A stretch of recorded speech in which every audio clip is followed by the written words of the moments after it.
It's my pleasure to introduce our guest speaker, Lucian Ilie.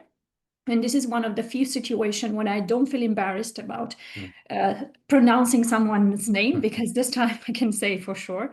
He's also a Romanian connational, so that puts me in a privileged situation where I can properly introduce him. So Lucian is an experienced English barrister at the commercial bar. On top of that, he has other qualifications. He's a registered advocate with the Abu Dhabi International Financial Center and Dubai International Financial Center courts. And he's also a French and a Romanian advocate. So he covered quite a lot of jurisdictions. He specializes in international law and transnational litigation and international arbitration, with a particular focus on investor-state disputes and commercial arbitration. And of course, in addition to his counsel work, he sits as arbitrator. His work didn't go unnoticed, so it's recognized in the Legal 500 as a leading junior in public international law, and also by the Garlexology Index as a global elite thought leader. So we are happy to have with us Lucian, and looking forward to hear your tips on networking, which I think is the most favorite activity of arbitration practitioners. And I'm sure a lot of us wondered, how can we do this more efficiently? So we're very much looking forward to discuss with you today. Would you like to add anything about your introduction? Yeah, first of all, thank you so much, Mihaela, for the kind introduction, and thank you everyone for being here today. As Mihaela said, feel free to, ask questions when you need, because there is no textbook, yeah, there is no guide to follow when dealing with networking. I think there are different ways, I've seen different cultures, civil law, common law lawyers. I've seen now, being based in Middle East in Abu Dhabi, I can see a different approach. So the aim of this, talk is just to exchange and, provide some tips from my 15 years plus experience. And so again, hopefully that you can, interact and, let me know your thoughts along this talk. So that is from me as an introduction, Mihaela. Thank you very much. I was thinking maybe we can set the ground and tell us, what do you understand as being a networking? How would you find it in your view? Yeah, so that's a very good question. When you invited me to speak and provide some insights on the topic, I was like, it is quite narrow. There are, other terms which could be used, like business development. Yeah, like what is the business development? What is networking? What is the relation building? So networking is only the first phase. It's when you start, and it's an activity to meet people, to exchange, and to create something in the future. It's a future collaboration. So if I were to put in a short sentence, this is a door opener. Yeah, the networking is the door opener of what you might hope to get from it, which is a long relationship building, which that is what I call it, keep the door open. Yeah, so there are two stages. First, you are meeting, exchanging, and then you are trying to keep the door open and try to, build up trust, friendship very often, and be there when need be. I think that is networking, and of course networking can be done via different ways. It can be done via legal events. It can be done over a drink. It can be done over lunch. It can be done over dinner. So networking is literally the opportunity in itself. Yeah, it's not like oh, networking is only when I go to an event and at the end it's a networking drink. No, that is, I would say, the most common way, but not the only way. I really like your metaphor saying that networking is a door opening. And I'm curious to know, what do you consider to be a good networker? And I'll say, in my view, is someone who doesn't feel like they're making an effort, who doesn't treat the interaction very transactional. And as you said, you had experience in various jurisdictions, and I'm curious to see from your view, what do you consider to be a good networker, and how to get there? Yeah, I think that is for me the most important feature that someone needs to have. because of course you can be a rainmaker, someone who has, a deep a network because you are in a you grow up in a nice family with many contacts. But I think most of us didn't have that opportunity, yeah? And we had to build up from scratch our network. And what helped me within what 15 years, which I've been involved in the legal practice, and I can say that don't rush up to start networking, because networking comes also with experience, come also with competence. Yeah, don't feel like being a junior associate in your second or third year, needing to, oh, I need to go networking, I need to bring clients. No, no one is asking you to bring clients at the early stage of the career. However, that being said, it's very important to have it and to know what it is and to prepare for it, and to come back to your question, Mihaela, I think the first feature which I would recommend, and you know me, and you know that I'm a very sociable guy, and I have many friends in the industry. I think the first feature is authenticity. You need to be authentic, you need to be genuine.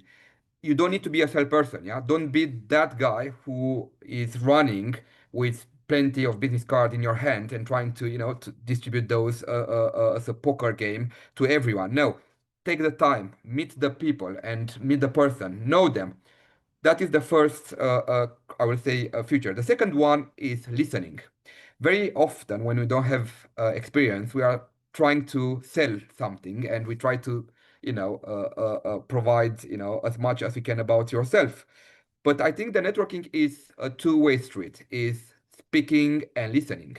So I've seen often, unfortunately, a situation where you are in a 3-4 circle, and there is only one person which is taking the monopoly of the discussion and saying how he or she is doing so great. So in my opinion, that is not a good way to network. Yeah. So it's about listening and pausing as well. The third point, which I would recommend, is reciprocity. And what does it mean, reciprocity? It means don't look for immediate expectation. In other words, if you are doing networking on the basis of I need to have a return on investment, you'll be very quickly disappointed, because perhaps 9 times over 10, you'll not get anything on a short run. Yeah, you'll go home, you're gonna spend money on being in Paris, in London, or whatsoever, and you come back and you say, oh, in fact, I spend money for nothing. But I think that would be the wrong approach. I think you need to look on a long term. This is a long term business plan. It's not on a short term business plan. You need to, sorry, you need to build up this. And perhaps the question should be, and the mindset should be, in order to allow you to be a good networker, how can I help, rather that what can I get from it? So I think that should be in your mind when starting networking and be a good networker. How can I help, rather than what I can get? So I think those are the three main features. Of course, there are many others, but I think those are the most important in my views, Mihaela, to make it a good networker. I fully agree on what you said, and especially the last part. Start with wanting to help. And even if you are a junior practitioner, if you don't know how to get contacts, don't think, oh, will this person give me a job? But I think how I can help them. And I think you can help at any level. Even if you're just starting, you can always help with introducing that person to someone else. And that costs you nothing. So very I'm gonna keep for my anecdote for the end, and you're gonna be surprised how much I could get at the end. But when I say get in the end, it's not in a sense of financial element, but from someone who was a very junior person in a corner, being scared of speaking with people. But I keep that towards the end, and I fully agree with what you have said, Mihaela.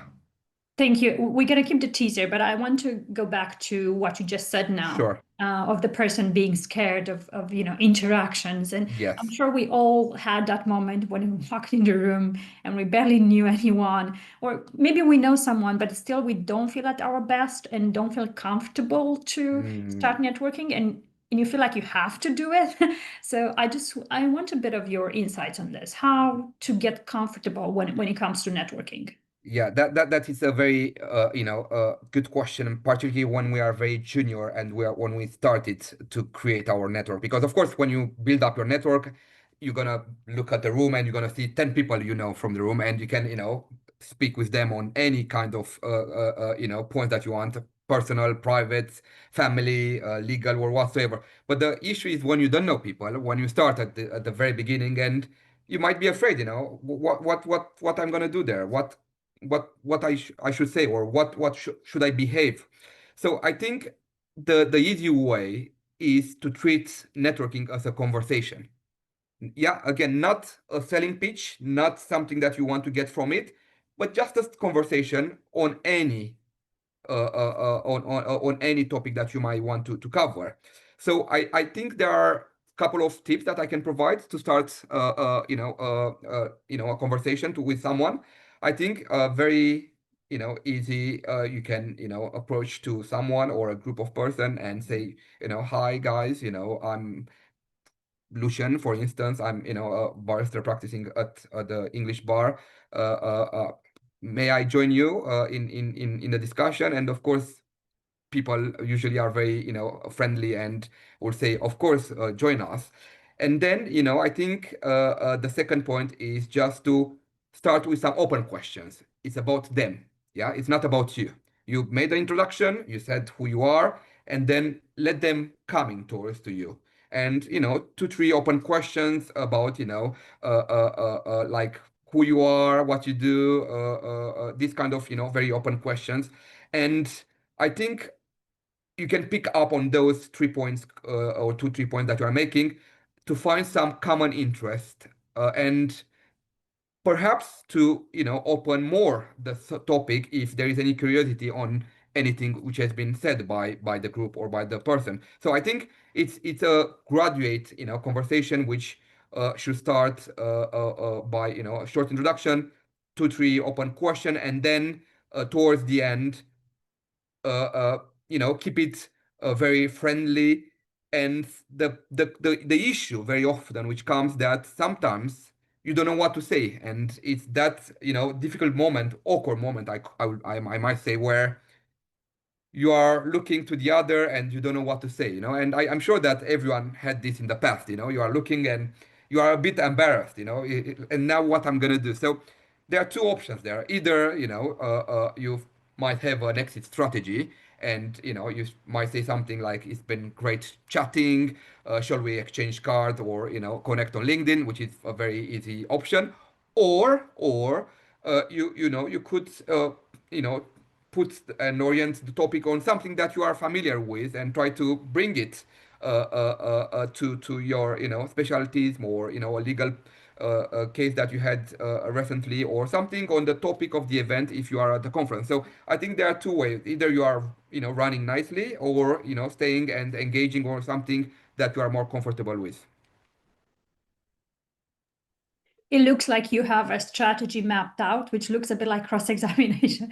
I think it's important to have it, because you get this over the time. I think, and more you grow up, more you have experience, more you're gonna see some of the tips that I have identified applying at any level. Even at senior level, or mid level, you're gonna see people saying the same stuff, and it's a sort of not script, but it's a I would say a stage to follow, or a process which is very easy to follow. It's like any coaching. If you are applying the right methods, and when I say the right method, I mean the right steps, because of course you can be flexible. I think, and in the end, it can only work.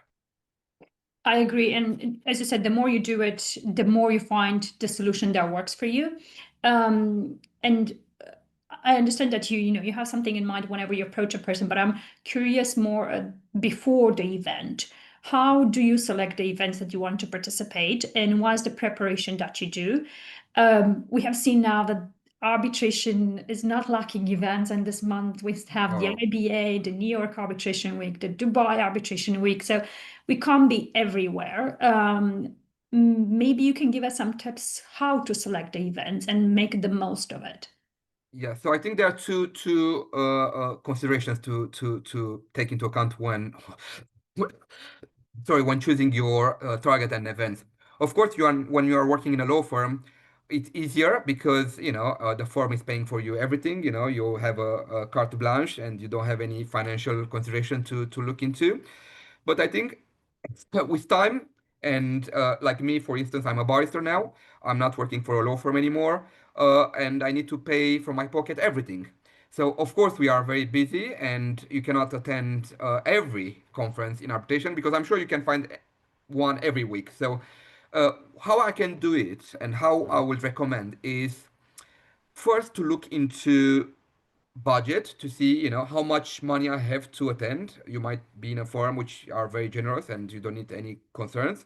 But if you are like me, for instance, I'm looking into a budget of 3 or 4 abroad conferences. So I know that I will need to travel, I need to pay my accommodation, and I need to target my audience accordingly. When I say target the audience accordingly, looks about the industry, about my practice area, about my qualifications, about the topics. I might be a speaker or not, and about something that I can bring to the table. I will not go into something that I'm an outsider. Because I think networking should come also with some competence in order to allow you to expand your network. So I think that is the starting point. Then the second point is about speakers. I always look to the speakers. I think the speakers, it's always a good idea to know whether it's a very robust and I would say a senior conference or whether it's a more junior one. Of course, this stuff you might not do it at the towards the beginning of your career because you don't care whether it's junior or senior. But if you are getting more senior, you might want to focus, particularly if you have to choose 3 or 4 per year, you might want to focus on those which are much more senior because you might want to speak, or you might want to have a slot in the panel if you can have it, because that is another way to network. It's not only about networking in the follow-up drinks event or whatsoever, but very often it's a good way to network within the panels that are chosen to form part of an event, because very often you have a panel of an arbitrator, a lawyer, a quantum expert, an in-house. So it's very, very wide. It's not only you being a barrister or a lawyer, but it's a very, very diverse a panel that you have. So that panel, depending on how it goes with, you might keep, contact, and why not, get some referrals with time. So I think that is the second point that I would address. Now, an easy way to do it is LinkedIn. I think we've seen in many many events every day. I'm attending to. I think I posted 3 during the last 3 days. I've been to Tel Aviv. I am speaking to the Dubai Arbitration Week next week, and I'm gonna speak to the Athens one at the end of the month. So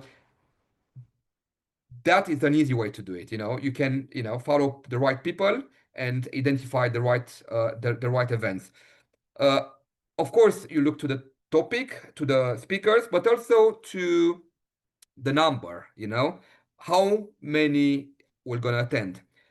And when I say the number, it's not because you want to reach and have, 100 people and get 100 business cards. No, it's not about that. It means that it's, a place where you have to there and you want to be there. Now, it's very important when you go to a network to target. Don't go without preparation. I think preparation is very important when you go to a network. Try to identify, I don't know, 3 or 4 persons that that you want to speak with them, and you try to find a way to speak with them, because you have prepared, because you know who they are, and because you know what you can bring to them later. So I think that it should be in your mind when trying to pick the events that you like to look at it. Now, something that I was not used up to a later stage in my career is that I was focusing always on arbitration events. So I think that was a mistake which I've done for a number of years. Now, and perhaps you're gonna tell me it's because now I'm a barrister and now I'm having a wider scope of my practice, and I'm doing not anymore only arbitration, which I've done for over 10 years. Now I'm doing also, traditional litigation before the English courts now and ADGM courts. But when you are attending non-arbitration events, there are so many opportunities that you can find. But of course, when I say non-arbitration, legal oriented, yeah, not something which has no link with legal. For instance, I don't know, finance conferences or compliance events. Yeah, compliance events are a very good way to meet in-house counsel. There are so many compliance officers there, and when they have disputes, they just send to the legal team or to some external counsel to help them. So I think you want to be on their shortlist. You want to be on the shortlist of such of audience. So I think that is a fourth addition which I will add, Mihaela. Don't focus only on arbitration related events. And if I can add, if you specialize in an industry, make sure you meet the people from that industry, even if they are not in the legal field. So, for example, I focus quite a lot on tech, and I've been to a couple of 100% tech events where there's no legal person in the room, and it's quite an experience to make sure you get across your background to them, and because I find it far more difficult to convince them rather than convincing lawyers or people from the arbitration community, and definitely helps to sharpen your networking skills. So I'm just adding to what you said. I agree. I Um, fully agree. and maybe you can help us to give us a bit of indication once you started a conversation with a person. How do you make sure how do you make sure that you convey that competence and you build some trust, and it's not just automatically, here I am, here's my card, thank you, goodbye. So uh, Yeah, so I think you need to do it progressively because you don't want to scare people. You don't want to look desperate on your mission that you are there. I think very easily how you can convey that is by telling short stories, cases that you have been involved, legal articles that you have drafted recently, or even other, conferences that you have attended. Oh, by the way, I've attended last month a conference, and on this topic, I was surprised to see whatsoever. Oh, on this legal topic, which has been discussed, is funny because, I had the same issue last year. And, to be frank, I didn't even look to that angle. And, I was focusing on something else. So always send a right message of competence by providing, some examples. I think that is the best way to do it.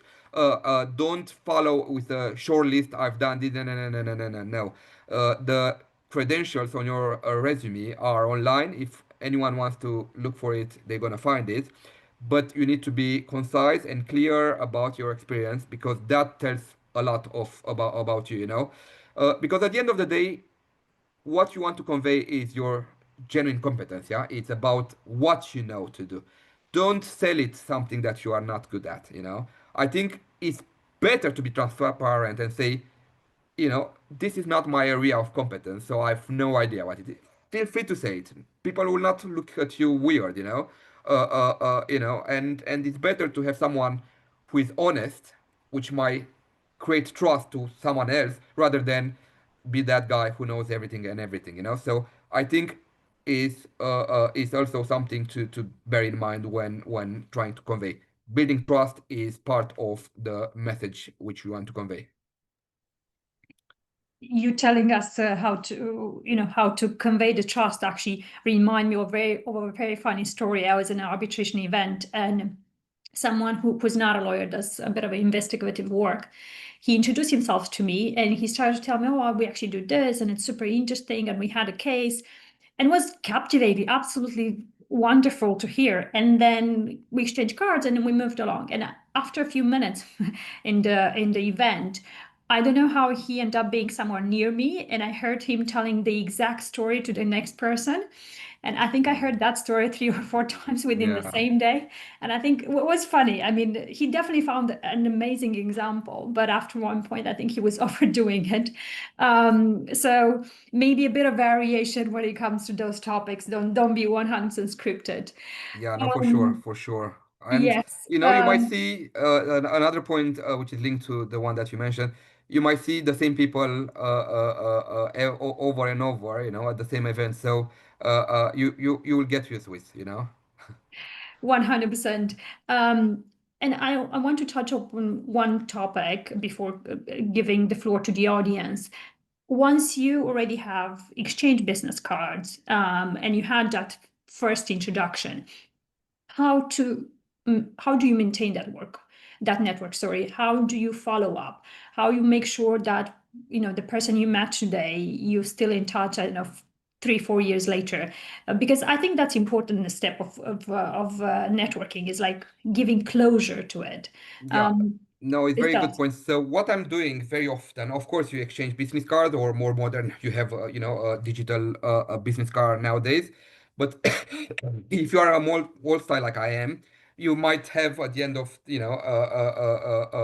talk, or the event, or the networking, a number of business cards. So the first thing that I'm doing towards when I'm going home, the very same day, I'm adding everyone on LinkedIn with a short message saying, "Hi, great to meet you. Happy to connect.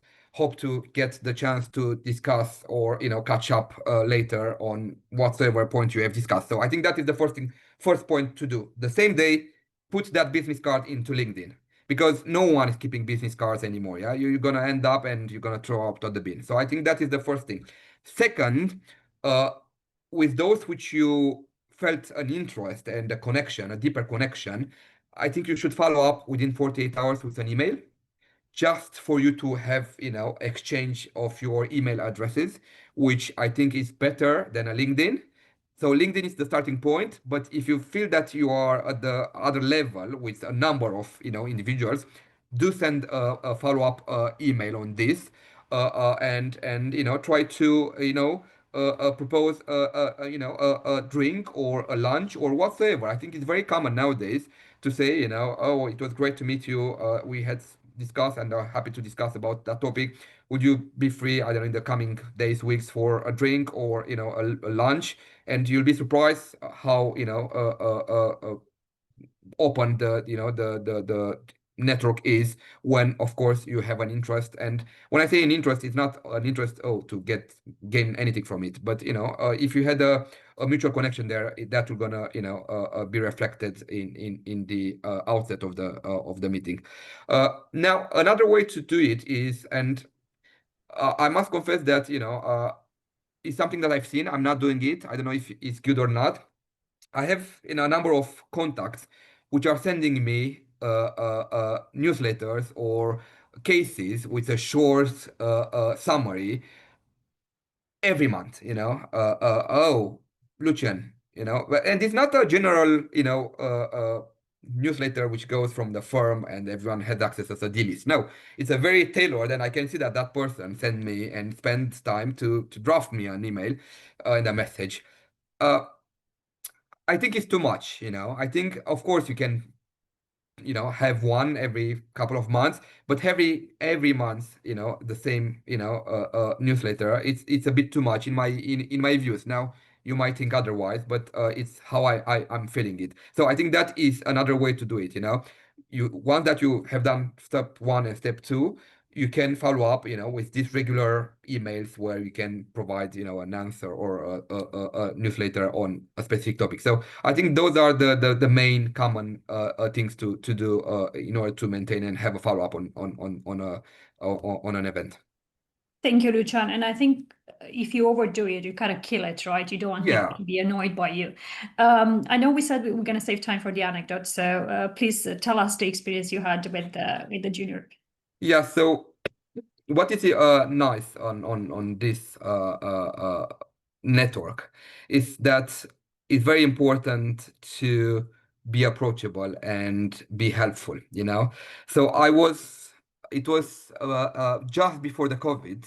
I was attending an arbitration event in London, and there were a number of person in the room, and there was this person, which I've seen it being in a corner alone there, and he was a bit afraid, and he didn't know how to break into a conversation. He was walking around and around with a glass in his hand, and I just went to see him, and I said hello. I'm introduced myself, and he told me that he's a junior legal counsel working in Brussels, and that's why he didn't know too many person in London in the room. And he said that he just moved in a startup company, and I was happy to meet him, and we connected on LinkedIn, as I mentioned earlier. That is something that I'm always do. But what happened is that a few months later, COVID came, and their startup, which were supposed to come and integrate in London, had a 2 or 3 year contract, if I remember well. Those we work leases, if you know, which are available in London. So they, booked and they had a rent for 2 or 3 years. I can't remember the amount. And they said, now with COVID, what can we do? Because we don't want to pay this amount of money. We are not anymore coming to London. Of course, we cannot go outside, so let alone being in an office. So we don't have money to pay. Frankly, it was, the answer which has been provided to me. And he said, we don't have money to go to litigation. Do you think there is any way to do it? And I said, let me send a letter on my, as a lawyer, and see how it goes. I cannot promise anything, but it is not too much, and let's try this. What happened is that WeWork agreed to just pay a fraction of their 3 years contract. It was 3 months or something, very, very narrow and very limited, which the client, of course, was very happy to pay. And then uh, the client asked me how much it's gonna cost for the letter and the time you have taken to provide that letter and advice. And I've seen their fear in their eyes to get my answer. Of course, being an English solicitor at a big firm at that stage uh, uh, might mean a lot of money. And I said, you know what? Just send me a very nice box of chocolate from Belgium, because I know that those are very good. And he was very surprised. And of course, 3 days later, I had a very nice, big, big box of chocolate. And at that stage, I was thinking that's it. I was, the client was happy. I was happy because I was eating chocolate. And at the end of the day, it was a more gesture, a nice gesture that I've done to this person. Now, 2 years later, the same person contacted me with a very big arbitration LCIA. Uh, uh, of course, it came from nowhere. I didn't expect to see this person anymore, because, you might think, it's a startup, they might work, might not work, or, this guy perhaps needed me because of that of legal advice and, get something for free. Of course, you don't think like that, but there are possibilities. And that follow-up ended up with a 1 year and a half instruction, which had resulted in on a six-figure work for me, which is very lucrative when you're considering the box of chocolate which I received 2 years before. Nothing compared to that. And what I wanted to strengthen here is, and the takeaway from this story, it happened once. Yeah, it's not something that I have seen forever or every year. But never underestimate a small and a generous gesture in a networking setting, yeah? Because you never know what will happen in the future. And at the end, what matters is the genuine connection that you build up with that person, that conversation, which was started from nothing. There was not on my radar, it was not on my list. He was a very junior counsel, so he was not ticking any box on my agenda. But, it was a feeling that, I felt at that moment. So be approachable, be helpful, and play the long game rather than the short game. I think that is what I have taken from that anecdote. And since then, my, business relationship with the client can and only, became more solid. And I am applying, this, I would say, motto in any kind of relationship with any clients. Thank you very much, Lucian. I mean, he didn't tick any boxes, but he ticked the chocolate box, which is the most important one. I'm gonna give the floor to the audience for questions, and while we take the question, I will put the slide with the takeaway. So feel free to raise your hand or add your question to the chat. We might have time only for one, so take your opportunity.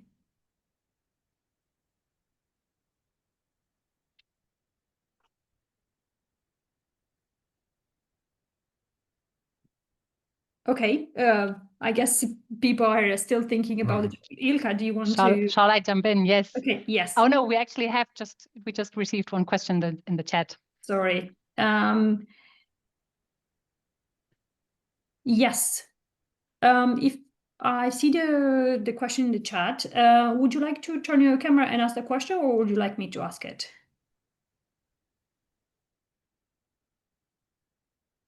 Okay. I will try to turn on the camera. So Excellent. I hope it's working now. So I was wondering, what you think, like a lot of the networking events are tailored to lawyers, and I meet a lot of lawyers in these events. So it's always harder to meet up with possible clients, which might be more relevant for business development. So I thought maybe you had some input how to get in contact with possible clients, and especially for more junior lawyers, because I feel like for a lot of clients it's more important to talk to partners than to associates. Maybe you have some insights, some input in there. No, I see your point, and I think it's a big mistake, to focus on partners, because partners, they don't have time, and very often the person which you are deciding, the lawyer or the expert or whoever are the senior associates. So I think that is a big mistake from someone who is focusing on a partnership level. Now, the good thing for me is that the lawyers are now my clients. Yeah, I'm a barrister, so all of you here are my potential clients. So for me, when I'm meeting my friends, as co lawyers in the industry, they are clients. Because my lay client is your client now, so I don't have any direct contact with the lay client anymore. Yeah, so that for me is a resolved problem because I'm a barrister. Now, if you are still in a law firm and you are trying to build up and have the ultimate client, which is the lay client, which I call it, I think there are a couple of ways to do it. LinkedIn, but the issue with LinkedIn is that it's very easy to find general counsel. You can put general counsel and you're gonna find anyone and everyone. But it's hard because they don't reply to emails. They don't reply to LinkedIn because, like you, other 100 people try the same. So at the end of the day, you are, a small fish in a big water. So I don't think that will gonna help. But that at least gives you the visibility of the people, i.e., identifying who are the relevant people. And once you identified who are the relevant people within an industry, the general counsel or the head of legal, then you can try to target which are the events on where those individuals are speaking or attending. So I think it's a two-step process: identifying who is doing what in a company, and then try to see whether they have any public engagement or whatsoever. So I think that is a way to do it. Another way to do it is to try to meet lawyers and make referrals to those which are knowing him. So for instance, very often, at least at my level, when I want to be introduced to someone, I'm calling someone who is connected with him or her on LinkedIn, and I ask, that colleague or friends, would you mind introducing me to that person? And that will be easier coming from her or him rather than me sending a random email. Even if you are connected on LinkedIn, it's always better to have an introduction. So I think that is another way to do it. Ask someone who knows that person to introduce yourself. I think an introduction is always better than a self I would say a self messaging or whatsoever in order to achieve a result. So I think those are the two main I would say tips that I could provide. But of course, when you are attending conferences, try to engage with those person and try to catch their attention somehow, with your background or with something, because sometimes it can work, in an event or a networking event. At the end, you can just be introduced to that person, and I don't know if you have a common education. I don't know. Oh, we have been both in whatsoever in France studying law, or oh, we have this friend in common. Oh, or I've seen that you have written an article on that. So try to find a common element between you and that person. So that will be another way to catch his or her attention. Thank you. Thank you very much, Lucian. I'm sad that it's ending because I've got so many interesting tips. We hope to have a follow-up, who knows. I know you have to leave, so I'm grateful for your time today. And of course, I'm grateful to the audience to tuning in. We will have a next webinar in January, and we're going to talk about thought leadership, so how to establish yourself through speaking engagements and writing. We'll post all the details on our LinkedIn. I'm going to wish you all a wonderful day and keep in touch. Have a lovely day. Bye-bye. Thank you so much, Mihaela. Thank you, everyone. And as you see from those slides, I think follow this motto. Know your people, trust them, and stay connected with them. So I think that is a very genuine and advice that would always work. Thank Thank you. you, everyone. We promise to be in touch with you then. Thank you. Bye-bye. Thank you so much. Bye.